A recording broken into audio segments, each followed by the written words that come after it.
Blood has a price in New York City, and mine was worth $10,000 per pint. I didn't know that when I woke up in the basement 9 weeks ago, zip-tied to a medical chair with an IV already threading into my arm. Didn't know my veins carried liquid gold, AB negative, Rh null variant, rarer than diamonds, more valuable than cocaine. Didn't know that my blood type appeared in less than 50 people worldwide, or that someone had been hunting me specifically, tracking my medical records like a predator studying prey. I knew now.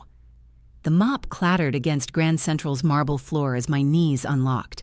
Not now, not here, not in front of 300 commuters who'd step over my corpse without breaking stride. But my body had other plans. The fever that had been my constant companion for 72 hours spiked viciously, turning the terminal into a kaleidoscope of blurred Christmas lights and distorted faces. "Just finish the shift, Maya," I whispered to myself, gripping the mop handle like it was the only thing tethering me to consciousness. 6 hours, $80. Find somewhere warm that isn't the tunnels. My reflection in the brass directory kiosk showed a stranger, hollow eyes sunken into a face that had shed 23 pounds in 9 weeks. The infected gash on my left cheek, a brand really, burned into my skin with heated metal, throbbed with my pulse. The white maintenance uniform hung off my frame like a burial shroud. I was disappearing, becoming translucent, a ghost haunting the same marble floors I used to cross in scrubs, and a white coat, back when I was a person instead of a resource. The night supervisor knew what I was. Everyone in the underground economy knew. That's why he paid cash and didn't ask why my hands shook or why I sometimes bled through my sleeves. $60 for the shift, $20 extra for his silence. In Manhattan's shadow economy, discretion cost extra. I pressed my palm against my left forearm, feeling the heat radiating beneath the skin. The spot where they'd taken blood that morning was swollen, angry red streaks climbing toward my elbow. Sepsis, probably. Cellulitis at minimum. My medical training cataloged the symptoms with detached clinical precision. Fever, tachycardia, altered mental status, hypotension. I was dying by degrees, and they'd keep draining me until there was nothing left. The station doors opened. December wind sliced through the terminal, carrying snow and the smell of hot pretzels and exhaust. I shivered so violently the mop clattered to the floor. Just cold. Just tired. Just survive the next 5 minutes, then the 5 after that, then... The crowd changed. I'd learned to read crowds working nights at Grand Central. Late commuters moved in chaotic patterns, everyone in their own world brushing past each other with New York indifference. But this was different. This was water, parting around a shark. This was silence, dropping over noise like a heavy curtain. I looked up. He moved. Through the terminal like gravity itself bent to accommodate him. Tall, over 6'3" even at this distance, dressed in black that made shadows cling to him like they belonged there. Dark hair swept back from a face that could have been carved from obsidian. Beautiful in the way sharp things are beautiful. Dangerous. But it was the ink that marked him as something other. Tattoos crawled up from the collar of his black shirt. Intricate patterns that wrapped around his throat like fingers. I'd seen enough criminal ink during my ER rotations to recognize family marks. But this wasn't Italian or Russian or even Yakuza. This was something else.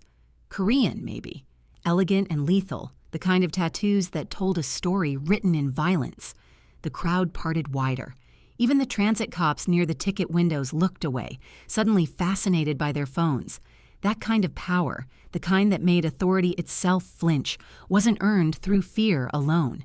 It was inherited, cultivated, fed with blood and brutality until it became as natural as breathing. His entourage followed. 3 men in dark suits moving with the coordinated precision of trained killers wearing business casual. One spoke into his sleeve. Another scanned the terminal with eyes that cataloged threats in microseconds. The third kept his hand inside his jacket, ready. I needed to move, needed to fade into the background like I'd been taught.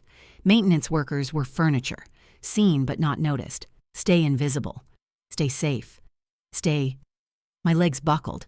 The first step was wrong. My knee unlocked like a hinge with a missing pin. I caught myself on the mop handle, but my grip was weak, my arms trembling. The terminal spun, not the gentle sway of exhaustion, but a violent tilting, like the whole building had been knocked off its foundation. Gray crept in from the edges of my vision. Tunnel vision. The medical term popped into my head with detached clarity. Sign of shock. Hypovolemic, probably. Blood pressure dropping. Heart rate compensating. Body shutting down non-essential systems to protect the core. I was going to faint. Not here. Not now. Not in front of... My knees gave out completely. The mop clattered to marble. I fell forward, bracing for impact, and didn't hit the ground. Strong arms caught me mid-collapse, pulling me against a chest that felt like granite wrapped in expensive wool. My head lolled against fabric that smelled nothing like the tunnels. Cedarwood. Leather. Something warm and masculine and completely foreign to the life I'd been living. "I've got you." The voice was deep, quiet, with the faintest trace of an accent that softened the edges of his English. Korean, definitely, but educated abroad. The kind of voice that commanded rooms without raising its volume. I tried to speak, to apologize, to explain that I was fine and didn't need help, but my tongue was thick in my mouth, my body unresponsive. Through half-closed eyes, I saw him. Sharp features, eyes so dark they swallowed light. A face that belonged on ancient warrior paintings, beautiful and brutal in equal measure. The tattoos continued under his collar. I could see the edge of symbols I couldn't read, intricate patterns that marked him as something powerful, something feared. He adjusted his hold, one arm under my knees, the other supporting my back. His hand brushed my forearm, the one with the fresh needle mark, and I felt him go absolutely still.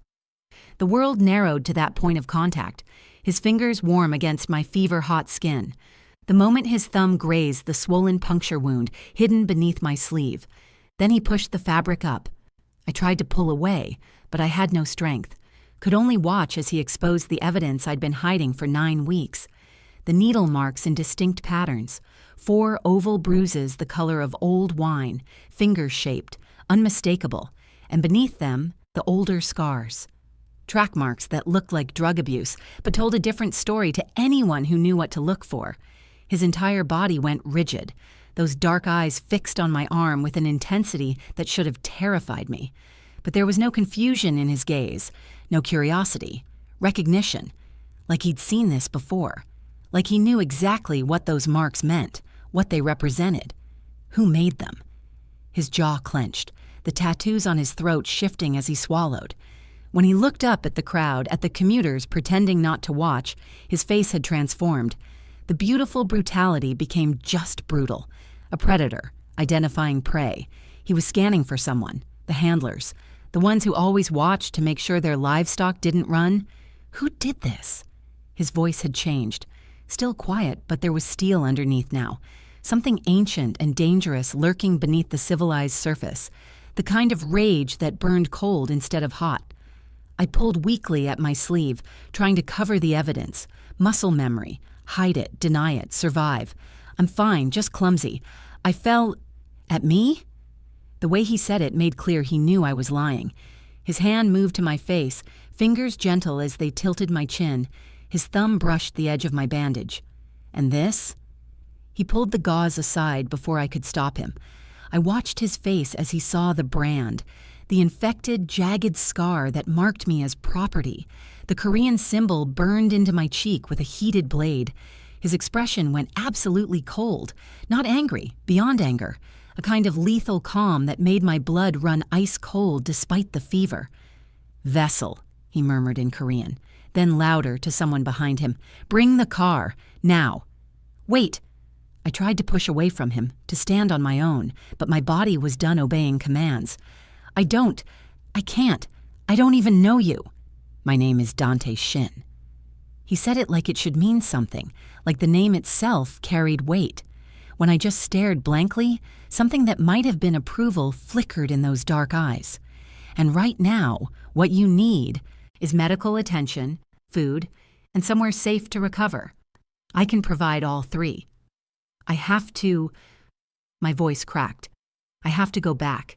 If they realize I'm gone, they already know. He started walking, carrying me like I weighed nothing.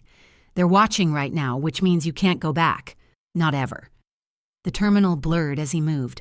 I saw his men forming a protective barrier around us, hands inside jackets, eyes scanning the crowd with lethal focus. The commuters parted like water, instinctively giving space to violence barely leashed.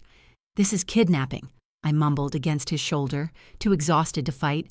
"This is theft," he finished. His arms tightened around me. "You were stolen first. I'm simply stealing you back." Cold air hit us as we exited onto 42nd Street. A black SUV idled at the curb, windows tinted so dark they looked like solid sheets of obsidian. One of his men opened the door. Dante slid inside, still holding me, and the door closed. The world outside became muffled, distant. Inside smelled like leather and danger and something else. Safety, maybe. The kind I'd forgotten existed. He settled me on the seat beside him, his hand steady on my shoulder. "You're safe now. That's all that matters." Safe? The word felt foreign. When was the last time I'd felt safe? Before the syndicate, before Detective Marcus Hayes, before I learned that my rare blood type was worth more than my medical degree. Where are we going? My voice was barely a whisper. My home. He pulled his jacket off and draped it over my shivering shoulders. The fabric was warm from his body heat, impossibly soft. "I have doctors. They'll treat the infection, the malnutrition, the—" His jaw clenched again as he looked at my branded cheek. "Everything." Why? The question hung between us. Why would a man who looked like walking death itself save someone like me? What did he want? His hand moved to my face, thumb tracing the air beside my bandage without touching. When he spoke, his voice was soft, but there was something underneath, something personal. Because I recognized the mark, and I thought I'd burned that operation to the ground 2 years ago. The SUV pulled into traffic. Through the window, I watched Grand Central disappear behind us. The terminal where I'd been invisible, the tunnels where I'd been hiding, the life I'd been barely surviving. "They'll come for me," I whispered. "The syndicate always collects what's theirs. Let them." Dante's dark eyes met mine, and for the first time since I'd become a ghost, I saw something more terrifying than my captors. I saw war. "I've been looking for an excuse to finish what I started. You just gave me one."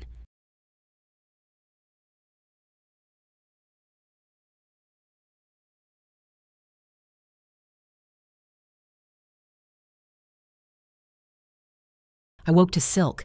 Not the rough institutional cotton of hospital sheets, and definitely not the mildewed blanket I'd been using in the tunnels. This was the kind of fabric that whispered against skin, cool and impossibly soft, like water, made solid. My eyes opened to darkness, but it was the wrong kind. Not the oppressive black of underground spaces, but something deeper, more intentional. Heavy curtains blocked what I sensed was daylight beyond.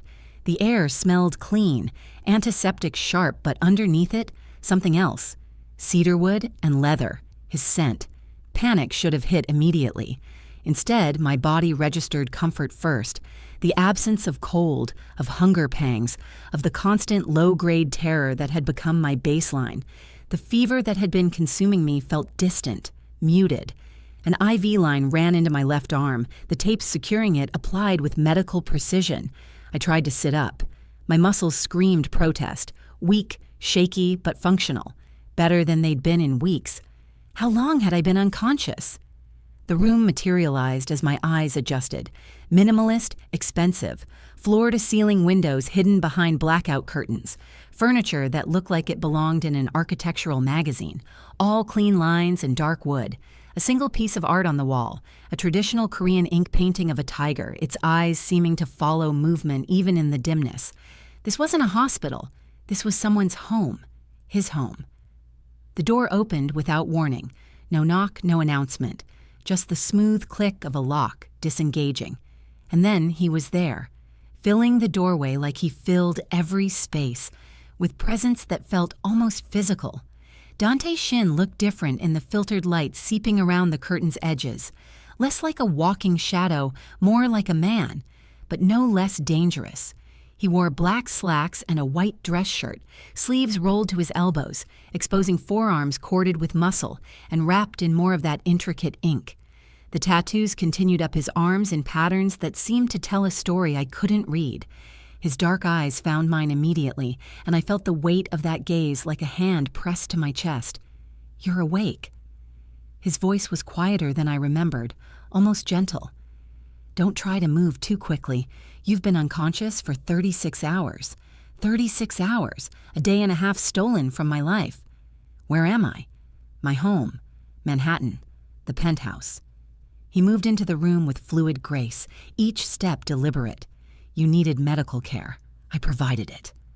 I looked at the IV, at the medical equipment on the nightstand that I hadn't registered before, a blood pressure cuff, syringes still in sterile packaging, monitors displaying vitals I couldn't quite focus on.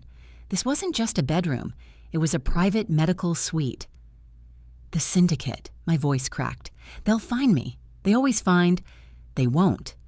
He stopped at the foot of the bed, hands in his pockets, posture relaxed, but eyes intense. "This building has security that makes Fort Knox look accessible. No one enters without my permission. No one." The certainty in his voice should have been comforting. Instead, it highlighted a different problem. I'd escaped one cage only to wake in another. A prettier cage, certainly, but the door was still locked. "I need to go." I reached for the IV, fingers clumsy against the tape. "You need to stay still." He moved fast, faster than someone his size should move, crossing the distance between us in 2 strides. His hand caught my wrist, stopping me without hurting. His skin was warm against mine, the touch sending an unwelcome jolt of awareness through my exhausted body. "You pull that out before the doctor clears you and you'll bleed. You don't have blood to spare." I tried to jerk away. His grip didn't tighten, but it didn't release either. We stayed frozen like that, his hand circling my wrist, my pulse hammering against his fingers. Could he feel it? The way my heart rate had spiked, not from fear, but from something more complicated. "Let me go." I hated how weak my voice sounded. "No. Simple. Final." He released my wrist but didn't step back. This close, I could see details I'd missed in Grand Central. The faint scar cutting through his left eyebrow, the way his pupils dilated slightly when he looked at my face, the muscle ticking in his jaw. Not until you're strong enough to survive on your own, and right now, Maya Torres, you are nowhere close. Hearing my full name from his lips sent ice down my spine. "How do you—" "I know everything." He finally stepped back, giving me space to breathe. "Medical student, Columbia. 3rd year before you dropped out 8 months ago. No missing persons report filed, no family searching. You became a ghost by choice before the syndicate made it permanent." The clinical recitation of my life's collapse should have felt invasive. Instead, it felt like being seen for the first time in months. Not as a vessel, not as a body to be used, but as a person with a history, with a name. "Why do you care?" The question came out sharper than intended. "What do you want from me?" His expression didn't change, but something shifted in his eyes. Something that looked almost like pain. "I want to know who did this. Names, locations, everything." "So you can what? Start a war?" I laughed, the sound bitter. "I'm nobody. I'm not worth—" "Don't." The word cracked like a whip. He leaned forward, hands braced on the footboard of the bed, and the intensity in his gaze pinned me in place. "Don't tell me what you're worth. The people who hurt you don't get to define your value." Before I could respond, a polite knock interrupted. This one waited for acknowledgement. "Come in," Dante called, not looking away from me. An older man entered, gray-haired and professionally dressed, carrying a medical bag that had seen significant use. He took one look at the tension between us and cleared his throat diplomatically. "Mr. Shin, I'm ready to examine the patient if you'll allow me." Dante straightened but didn't leave. Just moved to stand by the window, arms crossed, watching. The message was clear. I could be examined, but not alone. Not unprotected. The doctor approached with practiced calm. "I'm Dr. Kwan. I've been monitoring your condition since you arrived. How are you feeling?" "Tired. Weak." I watched him snap on latex gloves. Confused. "All normal, given your state." He checked the IV, then wrapped the blood pressure cuff around my upper arm. The Velcro rip was loud in the quiet room. "Your blood pressure was dangerously low when you arrived. We've been giving you fluids and electrolytes to stabilize you." The cuff tightened, released. He frowned at the reading. Still low, but improving. I need to examine your arms. May I? I wanted to refuse, wanted to keep my shame hidden under the long sleeves of whatever hospital gown they'd dressed me in. But Dr. Kwan's eyes were kind, and Dante's presence by the window felt like a shield rather than a threat. I nodded. Dr. Kwan pushed up my right sleeve first. His sharp intake of breath told me he saw what I knew was there. The landscape of abuse mapped on my skin, fresh needle marks barely scabbed over, older ones yellowed and purple, and beneath it all the finger-shaped bruises that never quite faded. How often? He asked quietly. Every 10 days. Sometimes sooner, if... I swallowed. If he needed more. They gave me iron infusions afterward to keep my heart from stopping, just so they could drain me again. He moved to the left arm. This one was worse. The puncture wound from yesterday morning, God, was it only yesterday, was angry and swollen, heat radiating from the infection spreading beneath my skin. Dr. Kwan touched the area gently and I flinched. This is badly infected. Sepsis is a real risk. He looked up at Dante. She needs aggressive antibiotic therapy. If this doesn't respond in 24 hours, we'll need to consider IV antibiotics in a hospital setting. No hospitals. Dante's voice was firm. Too many questions. Too many records. Treat her here. Dr. Kwan hesitated, then nodded. He pulled out his stethoscope, warming it against his palm before placing it against my chest. Deep breath. I obeyed, feeling the cold metal through the thin gown. He moved it across my chest, listening to my heart, my lungs. His frown deepened. Tachycardia. Your heart is working too hard, and I'm hearing some concerning sounds in your lungs. He pulled back, meeting my eyes. When did you last eat a full meal? The question shouldn't have been hard to answer, but as I tried to remember, I realized I couldn't. Days blurred together in the tunnels. Stolen crackers, a half-eaten sandwich from a trash can. Nothing that qualified as a meal. I don't know, I admitted. Dr. Kwan looked at Dante. Severe malnutrition. Her body is consuming itself for energy. Muscle wasting, likely vitamin deficiencies, and given the tremors, I'm observing. Possibly hypoglycemia. Fix it. Dante's voice allowed no argument. It's not that simple. Dr. Kwan began repacking his bag. Her digestive system has been essentially dormant. We need to reintroduce food slowly, or we risk refeeding syndrome, which can be fatal. Small amounts every 2 hours. Bland, easily digestible. I'll handle the food, Dante interrupted. You handle the infection and the blood work. Blood work. The phrase made my stomach clench. What blood work? Dr. Kwan paused, glancing at Dante as if asking permission. Dante gave a single nod. We need to understand exactly what's been done to you, Dr. Kwan explained gently. A complete blood count, metabolic panel, infectious disease screening. And, he hesitated, we need to determine how much blood volume you've actually lost. Why does that matter? This time it was Dante who answered, moving closer to the bed. Because I need to know if what I saw in that terminal was attempted murder or just criminal negligence. The coldness in his voice made me shiver despite the warm room. Dr. Kwan drew the blood quickly, professionally, labeling vials with practiced efficiency. When he reached for my face, I jerked back instinctively. I need to look at the wound on your cheek, he said softly.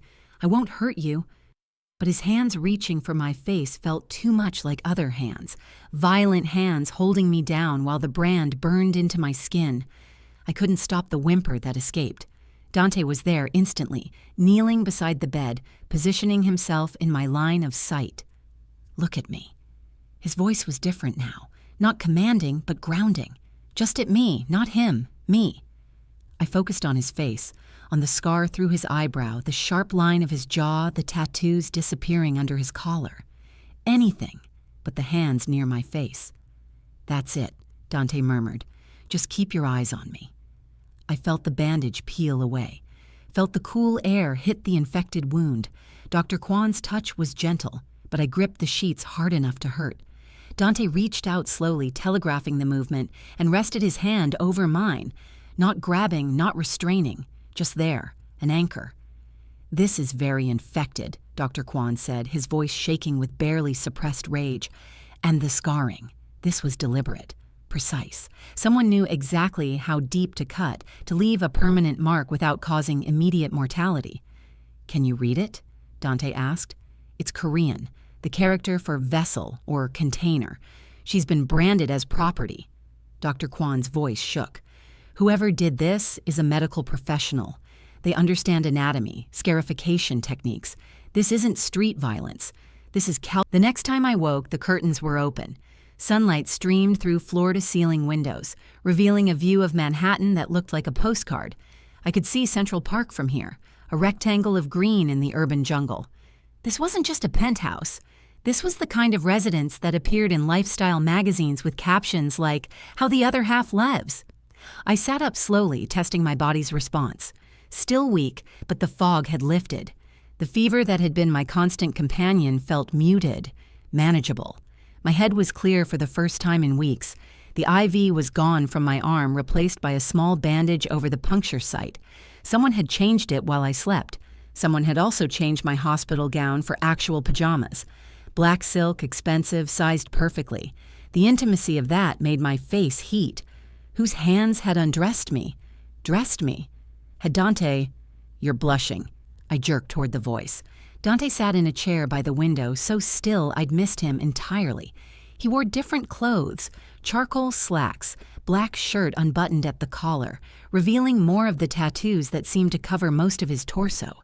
His hair was damp, like he'd recently showered. He looked less like a mob boss and more like dangerous art. "I didn't see you there," I managed. "I noticed." He stood, moving with that same fluid grace, and approached, carrying something I hadn't noticed, a tray. "Dr. Kwan said you could start solid food. I made juke." Juke. Korean rice porridge. He set the tray on the bedside table, then began arranging pillows behind me with surprising gentleness. Bland, easily digestible, traditional sick food. "You made it." I couldn't hide my surprise. His mouth quirked in something that might have been amusement. "I'm Korean. Of course I can make juke. My Halmione would rise from her grave and beat me with a wooden spoon if I couldn't." The image of this terrifying man being threatened by his grandmother made something ease in my chest, a reminder that he was human, not just a collection of danger and darkness. He settled back in his chair, watching as I stared at the bowl. It smelled incredible. Ginger, sesame oil, something savory and comforting that made my stomach clench with desperate hunger. "Dr. Kwan said small amounts," Dante reminded me. "No more than half the bowl. Even if you're still hungry, too much too fast will make you sick." I picked up the spoon with shaking hands. The first bite was heaven. Warm, soft, flavorful in a subtle way that didn't overwhelm my ravaged system. I had to force myself to eat slowly when every instinct screamed to devour it all. Dante watched in silence. Not uncomfortable silence, but something almost companionable, like he was content to simply witness my survival. "The pajamas," I said between careful bites. "I had my assistant purchase them. She dressed you while Dr. Kwan was present." He said it matter-of-factly. "Your clothes from the terminal were destroyed. They were contaminated with blood and infection. You'll need a full wardrobe. My assistant will handle it." "I can't afford—" "You're not being asked to pay." He leaned forward, elbows on his knees. "While you're under my protection, your needs are my responsibility. That includes clothing, medical care, food, and safety, non-negotiable." Under his protection. The phrase should have felt like a collar. Instead, it felt like the first deep breath I'd taken in months. "How long?" I asked. "How long are you planning to keep me here?" "As long as it takes." That's not an answer. It's the only one I have. He stood, moving to the window, hands in his pockets. "The blood work came back this morning." My spoon froze halfway to my mouth. "And?" He was quiet for a long moment, staring out at the city like it held answers. When he spoke, his voice was carefully controlled. "Your blood type is AB negative, Rh-null variant." I frowned. "That's not possible. I'm O positive. It's on my medical records from Colombia." "Those records are wrong, or fabricated." He turned to face me. Rh-null is the rarest blood type in the world. Less than 50 known cases globally. Universal donor for any Rh blood type. Incredibly valuable to certain people with rare blood diseases. The room felt colder suddenly. What are you saying? I'm saying someone knew what you were before you did. Someone tested you, discovered what you carried, and decided you were worth more as a resource than as a person. His hands clenched into fists at his sides. And I'm saying that blood type is a familial marker. Whoever has it passed it through generations, bloodlines. My mind was racing. So whoever needs my blood is likely family or was supposed to have exclusive access to family donors. He moved closer, his presence filling my vision. Maya, I need to ask you something, and I need you to be honest. Do you remember anything about your biological parents? Were you adopted? Foster care? My hand trembled, and I set the spoon down before I dropped it. My mother died when I was 3. Overdose. I barely remember her. My father wasn't in the picture. I grew up in foster care until I aged out at 18. Why does that matter? His jaw clenched. Because that blood type doesn't just appear randomly. It's genetic, specific. And there's only one family in New York that carries it. He paused, and I could see him weighing his words. Mine. The world tilted. What? My family, the Shin bloodline. We carry Renal variants. His voice was level, but his eyes were intense. My father has it. I have it. My grandfather had it. And now you have it. I shook my head, trying to process. That's impossible. I'm not Korean. I'm not your mother. He cut me off. What was her name? Jessica Torres. She was... I tried to remember the few details I knew. Black, beautiful. That's what the social workers told me. I barely remember her. And your father? I don't know. My mother never listed him on the birth certificate. Dante pulled out his phone, typing rapidly. After a moment, he turned the screen toward me. A photograph. Old, grainy, but clear enough. A young Korean man in an expensive suit standing next to a black woman. She was beautiful, laughing, her hair in box braids, her hand on his arm. And she looked exactly like every photograph I'd seen of my mother. That's my great-uncle, Dante said quietly. Shin Jae-sung. He disappeared in New York in 1992. Fell in love with a black woman in Harlem. Your grandmother. My family didn't approve. They erased him from the records, pretended he never existed. He paused. That was a generation ago. But the bloodline didn't end. It just went dormant until it reached you. I couldn't breathe. You're saying I'm blood. The word landed like a bomb. You are the last descendant of that lost branch, Maya. We are strangers by culture, separated by decades, but you carry the genetic legacy my father needs. He isn't draining a niece. He's harvesting a distant relative like a spare part. The room spun. I gripped the edge of the mattress, trying to anchor myself to something solid as my entire understanding of reality shifted. That's why they took me, I whispered. Not because I was random, because I'm blood. Shin blood. Dante's voice was harsh, rare, valuable. That's why I had to be the one to stabilize you when you collapsed. Dr. Kwan couldn't use the blood bank. I had to give you a direct transfusion just to keep your heart beating. The perfect donor for the family patriarch who's dying of leukemia and needs regular infusions to survive. He moved closer, and I could see rage simmering beneath his control. My father took you. My family branded you, and his voice cracked slightly. I've been paying the man who delivered you to them every week. The pieces clicked into place. Detective Hayes, the syndicate, the systematic draining. It wasn't random human trafficking. It was a family business, a patriarch keeping himself alive by consuming his own bloodline. I'm going to be sick. I barely got the words out before Dante moved, grabbing a wastebasket and holding it while I dry heaved. Nothing came up. My stomach was too empty. But the retching wouldn't stop. He rubbed my back with one hand, the touch surprisingly gentle for someone capable of such violence. When the spasms finally stopped, he offered me water from the nightstand. Small sips, he instructed. I obeyed, tasting bile and horror. Your father, I said slowly. The chairman. He's been torturing family. Yes. Dante took the water glass back, setting it aside. 2 years ago, I thought I'd killed him. Staged a coup, took control of the organization, exiled him to South Korea with nothing. I thought he was too weak to survive, too proud to crawl back. His laugh was bitter. I underestimated his will to live. He came back, rebuilt his operation in secret, and when he needed donors, he took what he thought was his by blood. Why didn't he just ask me? The question sounded absurd even as I asked it. If I'm family, if he needed, because you are the anomaly. Dante's voice was cold.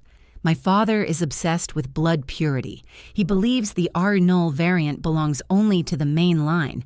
Finding it in you, a black woman, a generation removed from the family name, offended his sense of order. He doesn't see you as family, Maya. He sees you as a genetic theft. Taking your blood isn't just survival to him. It's reclaiming what he thinks belongs to the Shins. I thought I'd run out of tears months ago, but they came anyway, hot and angry, spilling down my cheeks. Dante let me cry, his presence solid and unchanging beside the bed. I'm sorry, he said finally. I'm sorry you're caught in our family's sickness. I'm sorry I didn't find you sooner. I'm sorry. His voice roughened. That my blood is the reason yours was stolen. Through the tears, I looked at him. Really looked. Saw the guilt carved into every line of his face, the rage burning beneath his control, the determination that felt almost violent in its intensity. What happens now? I asked. Now? He stood, straightening to his full height, and for a moment he looked exactly like what he was, a king in his domain, a killer with purpose. Now I call a family meeting. I introduce you as Jae-sung's granddaughter, the rightful Shin heir, and I watch my father's face when he realizes I know exactly what he's been doing. And then his smile was terrible, beautiful. Then I finish what I started 2 years ago, properly this time. He moved toward the door, then paused. There's a panic button on the nightstand. Press it if you need anything. My men are stationed outside your door. You're safe here. Dante. He stopped at the sound of his name. Thank you for... I gestured vaguely at the room, the food, the care, for all of this. He looked back at me, and for just a moment the dangerous crime lord disappeared, replaced by something achingly human. Your family, Maya. His voice softened. We take care of our own, even when that family failed you first. Then he was gone, and I was alone with the truth that felt heavier than any cage. I'd been tortured by my own blood, and saved by it too. 3 days passed in the gilded prison of Dante's penthouse. 3 days of careful meals supervised by Dr. Kwan. 3 days of healing, physical at least. The infection in my arm retreated under aggressive antibiotic therapy. The fever broke completely. Color returned to my skin, and with it, strength to my muscles. But healing brought clarity, and clarity brought fear. I stood at the floor-to-ceiling windows, watching this relief flooded through me, finally a chance to fight back. It's underground, beneath a building in Queens, industrial area abandoned on the surface. They enter through a loading dock. The actual medical center is 2 floors down, clean, professional, not some back-alley butcher shop. How many staff? 3 doctors that I saw regularly, maybe a dozen nurses and techs. They rotate shifts. I closed my eyes, pulling up memories I'd tried to bury. The head doctor is a woman, late 50s, Korean. Goes by Dr. Han. She's efficient, clinical, treats us like livestock, but with medical precision. Us?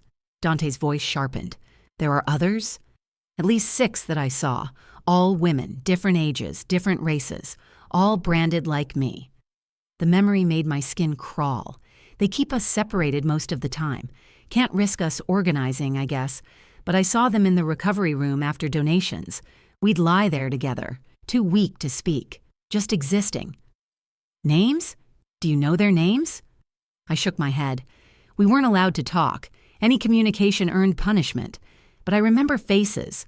One girl, maybe 19, Southeast Asian, another woman in her 40s, black, with scars that suggested she'd been there a long time. A teenager, white, couldn't have been more than 16. My voice cracked.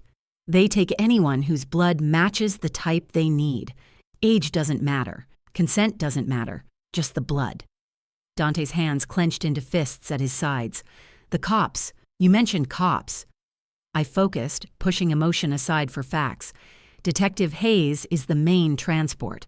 He picks me up from wherever I'm hiding, drives me to the facility, returns me afterward. He threatened me.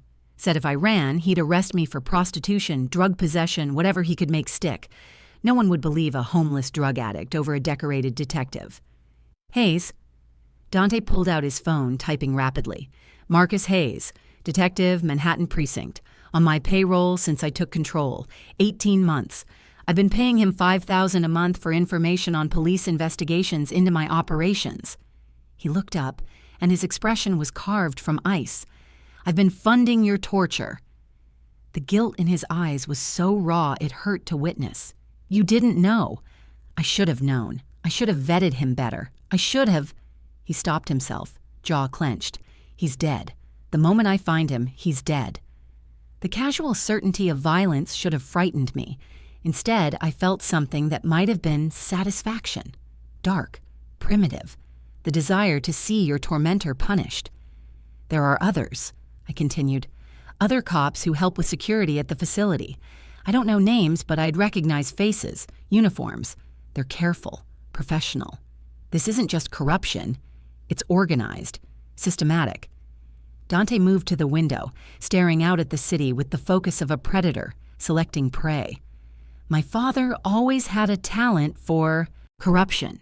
He sees weakness and exploits it. Debt, addiction, family troubles. He finds the leverage and applies pressure until good men become his tools. Hayes didn't seem like a good man to me. No, Dante agreed. Some people are just waiting for permission to be monsters. My father excels at granting that permission. A knock at the door interrupted us. Dante's entire demeanor changed. The man who'd been discussing murder and corruption disappeared, replaced by cold authority. Come. The door opened. A young man entered, mid-20s, Korean, dressed in a dark suit that screamed security. His eyes were sharp, alert, scanning the room in a way that suggested military training. Mr. Shin, we have a situation. Dante's expression didn't change, but I felt the tension in him spike. Speak. Patrol spotted an NYPD cruiser making repeated passes of the building, 4 times in the last hour. Detective Marcus Hayes is driving. The name hit me like a physical blow. My breath caught, chest tightening. The room suddenly felt too small, too warm. I stumbled backward, my hip hitting the edge of the bed. Hayes, here, Maya. Dante was beside me instantly, his hand steady on my shoulder. Look at me. Focus. But I couldn't. All I could see was Hayes' face leaning into the back of his cruiser, his breath hot against my ear as he whispered what would happen if I tried to run, his hand on my arm as he dragged me into the facility, his indifferent expression as I begged, pleaded, sobbed. He knows I'm here. My voice sounded distant, disconnected from my body. He's coming for me. He'll take me back, and they'll... No one is taking you anywhere. Dante's voice cut through the panic like a knife. His hands framed my face, forcing me to meet his eyes. Do you hear me? No one touches you. I don't care if he's wearing a badge. I don't care if he brings the entire NYPD. You are safe. You don't understand. He'll find a way. He always finds a way. He has the law on his side. And I have something better. Dante released me, turning to his guard. Sung, bring Hayes to me. Sung's eyebrows rose fractionally, the only sign of surprise. Alive? Alive, for now. Dante's smile was terrible. I want to have a conversation with the man who's been on my payroll while trafficking my family. Sir, if he's still in uniform. I don't care if he's standing in the middle of Times Square in full-dress blues. Bring him to me, quietly if possible, violently if necessary. Sung nodded and left without another word. The door closed and silence fell over the room like a heavy blanket. I sank onto the edge of the bed, shaking. You're going to kill a cop. They'll come after you. The entire system will. The system already looks the other way for worse. Dante knelt in front of me, bringing himself to eye level. Maya, Hayes isn't here in an official capacity. He's here because my father sent him. He's not investigating. He's hunting. And that makes him fair game. What if you're wrong? What if he's just... 4 passes in an hour? That's not routine patrol. That's surveillance. His hand covered mine where it gripped the sheets. He knows where you are because someone told him. My father's reach is longer than I anticipated. But that's about to change. The certainty in his voice should have been comforting. Instead, it highlighted how deep this went, how many people were complicit, how vast the syndicate's reach truly was. "Your father," I said slowly. "You keep talking about taking him down, but he's the chairman. He has resources, connections, power. How does one person fight that?" Dante's smile was sharp. "I'm not one person. I'm the chaebol, the supreme boss. I have an entire organization at my command, resources my father no longer controls, connections he burned when he tried to have me killed 2 years ago." He stood, moving to a cabinet against the wall and pulling out a crystal decanter. "My father made one critical mistake when he came back from exile." "What's that?" He poured 2 fingers of amber liquid into a glass. "He forgot that loyalty isn't bought with fear alone. It's earned through respect, strength, vision." He took a sip, his throat working as he swallowed. "The men who follow me do so, because I pulled this organization out of the shadows my father cast.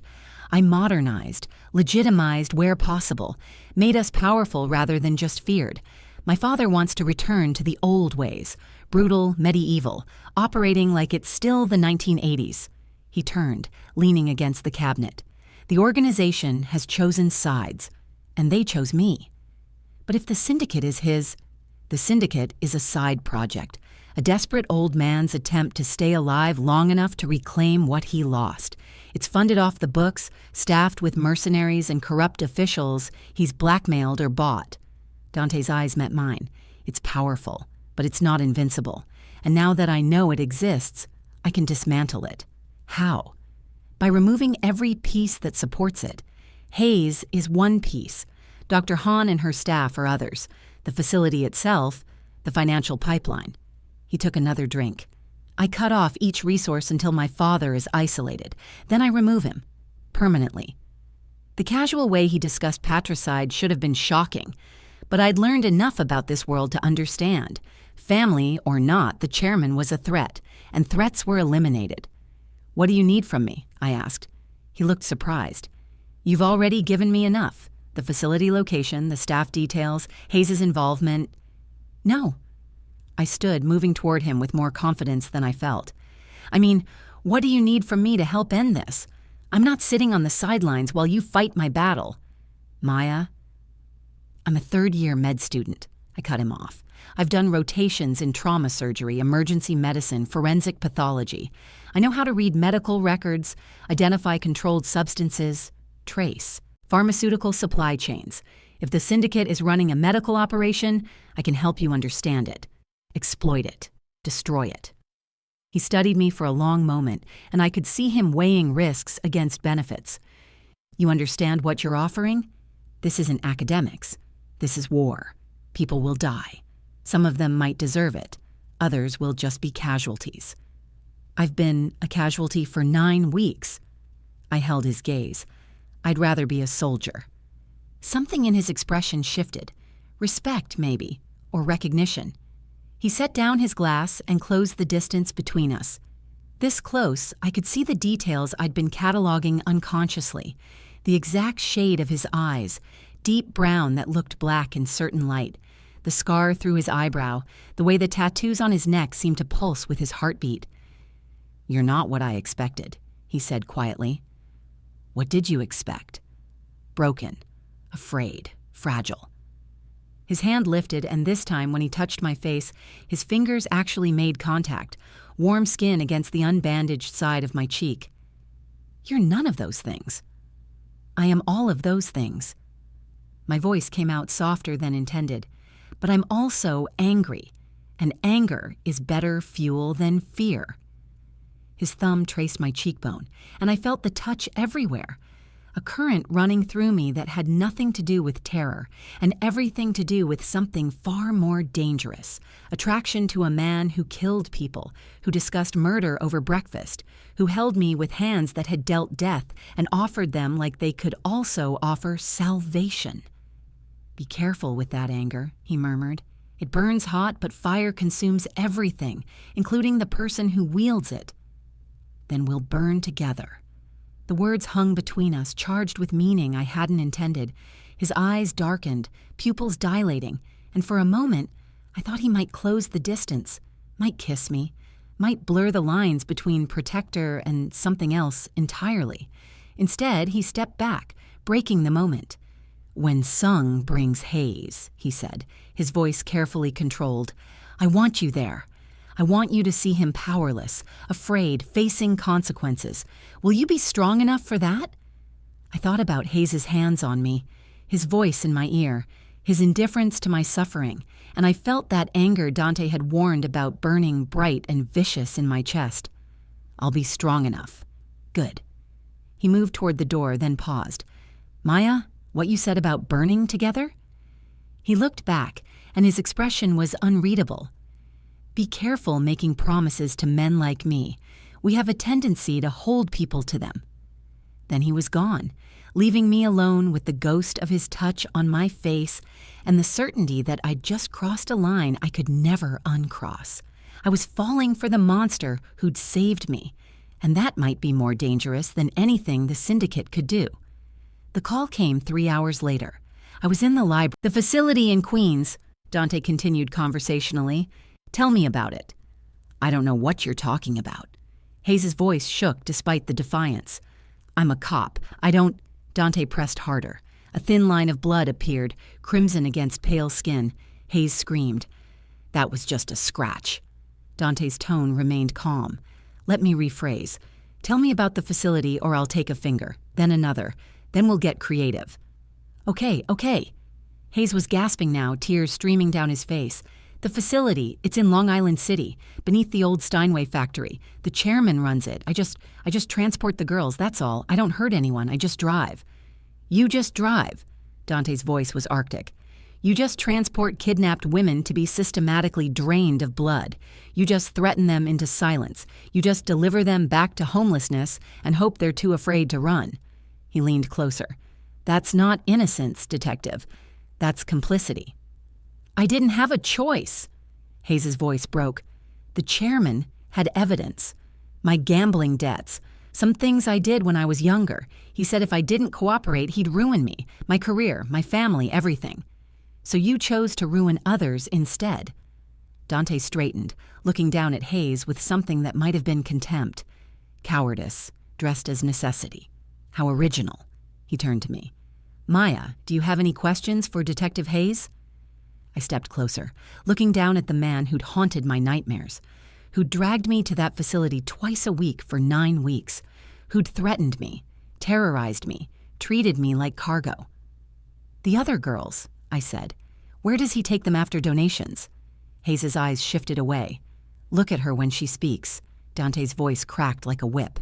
"And answer honestly, or we continue our previous conversation about fingers." "Back to wherever they're staying," Hayes said quickly. "The tunnels, shelters. Some of them have jobs. We drop them off. Tell them when to be ready for the next pickup." "And if they refuse?" Hayes swallowed. "We make sure they understand refusal isn't an option." "How?" I pressed. His silence was answer enough. The bruises I'd seen on the other girls, the way some of them flinched at shadows. Violence as persuasion. "One more question," I said, my voice steadier than I felt. "If I'd run, really run, left the state, what would have happened?" Hayes's laugh was bitter. "You think you could have run? The chairman has people everywhere. Cops, feds, border patrol. You wouldn't have made it out of New York before someone picked you up." He met my eyes. "There was never any escape, sweetheart. You were always his." The casualness of it made my blood run cold. He was probably right. Without Dante, I'd have been trapped forever. "Thank you, Detective." Dante's hand settled on my lower back. "You've been very helpful." Hope flickered in Hayes's eyes. "So I can go?" "Absolutely not." Dante smiled coldly. "You're going to tell my men everything. Every name, every location, every detail. And when you're done, we'll discuss what happens next." "You can't kill a cop? Who said anything about killing you?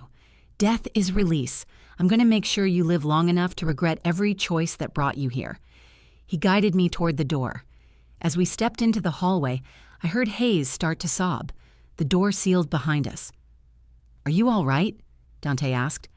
I nodded, though I wasn't sure.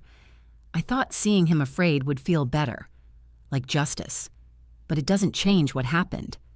"No, It doesn't. His hand cupped my jaw. But you survived long enough for me to find you. That takes strength most people don't have. Before I could respond, an alarm shrieked through the building. Red lights strobed, the sound deafening. Dante's entire demeanor changed. He grabbed my arm, pulling me toward the stairs. What's happening? Breach. Someone's inside the building. Who? My father knows where you are, and he's decided subtle doesn't work. We ran. Sung appeared with 3 other men, all drawing weapons. Gunfire echoed from above. How many? Dante asked without breaking stride. At least a dozen, professional. They bypassed security like they had the codes. The chairman had access when this was his building. I should have changed them all. Dante cursed, then shoved me toward Sung. Get her to the panic room. Seal it. Don't open it for anyone but me. Sir, you need backup. I need her safe. Everything else is secondary. Go. Sung grabbed my arm, pulling me away. I reached for Dante. Wait, you can't. But he was already gone, running toward the combat. Sung dragged me through corridors. We passed bodies, men in tactical gear bleeding on expensive carpet. A figure appeared ahead with an assault rifle. Sung shoved me behind him and fired 3 times. The man dropped. Keep moving. We reached a door. Sung pressed his palm to it, and it glowed blue. The door opened to a panic room. Reinforced walls, monitors, supplies. Inside, Sung ordered. I stumbled in. He started to follow, then jerked backward, blood spraying. He'd been shot. I screamed, reaching for him, but he shoved me hard. I fell backward, and he slammed the door shut. Through the reinforced window, I watched him turn to face his attacker, still firing as blood poured from his shoulder. The door sealed with a hydraulic hiss, locks engaged. Safe. I was safe. But Dante was out there dying. I moved to the monitors, cycling through feeds. The penthouse was a war zone. Then I found him. Dante moved through chaos like death incarnate, his white shirt stained red. He fought with brutal efficiency, but there were so many of them. I watched him take cover, reload. His movements were slowing. Then I saw the thermal readout. His heat signature was wrong, too hot, fever hot. I cycled to medical monitors. His vitals appeared. Heart rate, 152 BPM. Blood pressure, 95/60, too low. Temperature, 103.8 degrees. Blood oxygen, 88%, dropping. He was crashing. Then I remembered. 3 days ago, the transfusion. He'd given me his blood. His body hadn't recovered. He was fighting on empty, going into hypovolemic shock. I watched him stumble, catch himself. His aim was off. If he didn't get a transfusion soon, he'd die. And the only person with compatible blood was locked in a panic room. I pounded on the door. Let me out! But it wouldn't open. I was going to watch him die because he'd saved me. Then I saw it. A panel labeled Emergency Medical Override. I ripped it open. Instructions. Authorized medical personnel may override lockdown. But I wasn't authorized. I had no ID, no code. I looked at the monitors. Dante had fallen, still firing but barely moving. He was dying. My eyes fell on the medical supplies, then on my arm, the veins carrying blood he'd given me. I'd been a donor for 9 weeks. I knew how to set up a transfusion. But first, I needed to get out. I grabbed an IV needle, placed it against my inner elbow. If I dropped my blood pressure fast enough, the panic room would think I was hemorrhaging and open automatically. I looked at Dante's fading heat signature on the monitor. No choice. I pressed the needle in and pushed. Blood spilled over my arm, dripping to the floor. Pain exploded. My vision swam. Come on, I whispered. The monitors changed. My heart rate spiked. Blood pressure dropped. Occupant medical emergency detected. Initiating emergency override. The door hissed. Locks disengaged. Door unsealing in 3, 2, 1. The door opened. I grabbed medical supplies and ran. Blood dripped from my arm, but I couldn't stop. Gunfire had ceased. I found him in the destroyed living room. He lay on his back, perfectly still, pale, lips blue. I dropped beside him, fingers to his neck. Pulse, weak, but there. Dante, stay with me. His eyes fluttered. Maya, panic room. Why? Shut up, you're going into shock. You need blood now. No hospitals. I'm not taking you to a hospital. I'm giving you mine. I tied the tourniquet, found my vein, inserted the needle.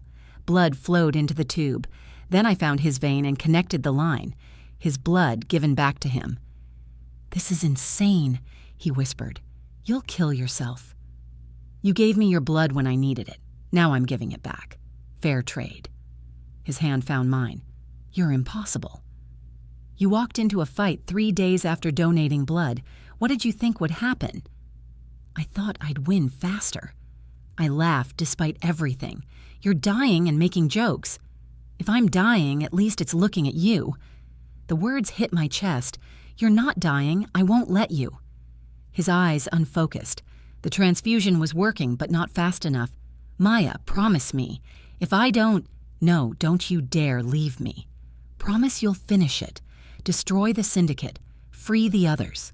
I promise. But you're going to be there. You don't get to save me and then die." "How does it work?" His eyes held mine. "You live. You survive. And we burn it all down together." His thumb traced my knuckles. Together. Together. His eyes closed. His breathing steadied. I heard footsteps. I grabbed his gun, raising it toward the doorway. Sung appeared, bloodied but standing. "The building is secure. The chairman's men are dead or captured." I lowered the gun. "Dante needs a doctor." "Dr. Kwan is coming, 5 minutes." Sung assessed the scene. "You saved his life." "He saved mine first. This makes us even." "No, this makes you family. The kind that bleeds for each other." Dr. Kwan arrived and took over, nodding approval at my transfusion. "You may have saved his life and possibly killed yourself. How much blood?" "Half a pint. Not dangerous." "Combined with your earlier wound, you're at a full donation. You need IV fluids and bed rest." I didn't argue. The adrenaline was fading. Weakness crept through my limbs. I'd given him what he'd given me. Blood for blood. Life for life. Somewhere between being caught and saved, Dante's shin had become mine to protect too. 6 months later, Winter returned to Grand Central Terminal. I stood beneath the clock, no longer scrubbing floors. I wore cashmere now. My reflection showed someone healthy, strong. The scar on my cheek remained, not a brand but a mark of survival. "You're thinking too loud," Dante's voice came from behind. I turned. He stood there in a charcoal suit, a thin scar on his arm, the only visible reminder of that night. "I was thinking about the first time we stood here. You were dying." "So were you. You just hid it better." His hand caught mine. "I'm not hiding anything anymore." 6 months of reconstruction, of 2 broken people learning to fit together. "The hearing is tomorrow," I said. "Hayes' death, my testimony. I'll be there, every moment. The syndicate? Dismantled. Dr. Hahn arrested, facility seized. The other girls safe, healing, free. And medical school? You start next month. Columbia. Full scholarship." I smiled. "Did you threaten to donate money?"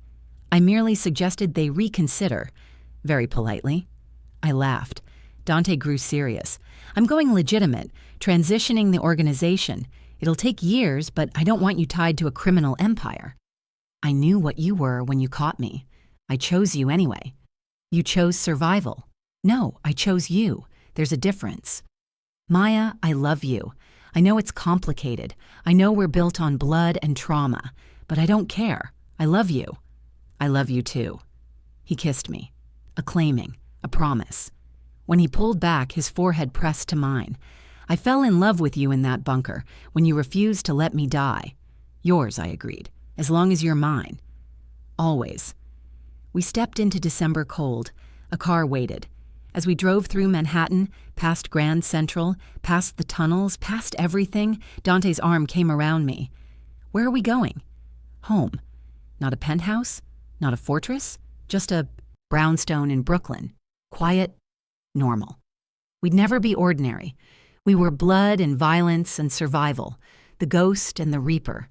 2 broken pieces fused into something unbreakable.